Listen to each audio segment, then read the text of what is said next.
বাড়িতে কিছু গেস্ট আসছে, তাদের মধ্যে কয়েকজন খুব ক্ষুদে সদস্য। তাদের কথা ভেবে আজকের এই স্ন্যাক্সটা। আমরা যে পেঁয়াজি খাই ওটাকে একটু ওয়েস্টার্ন ড্রেস পরিয়ে দিলে যেটা হবে এটা ঠিক তাই। বানানোটা খুবই সহজ। মানে আমার মতো যদি হাতে কম সময় থাকে, উপকরণও কিছু হাতের কাছে না থাকে, এটা ঝটপট বানিয়ে নেবে।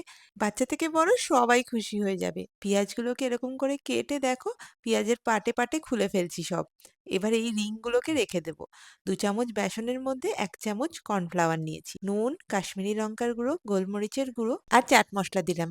বাচ্চাদের জন্য কাশ্মীরি লঙ্কার গুঁড়ো ইউজ করেছি। তোমরা যদি চাও ঝাল লঙ্কার গুঁড়োও ইউজ করতে পারো। অল্প জল দিয়ে এটা একটা ব্যাটার বানিয়ে নিয়েছি। তারপর আর কি পেঁয়াজগুলোকে এটায় কোট করেছি। তারপর ব্রেড ক্রাম্বসে ভালো করে মুড়ে নিয়েছি। এবার মিডিয়াম ফ্লেমে ভেজে নিলেই হলো। বেশ ক্রিস্পি হওয়া পর্যন্ত ভাজতে হবে।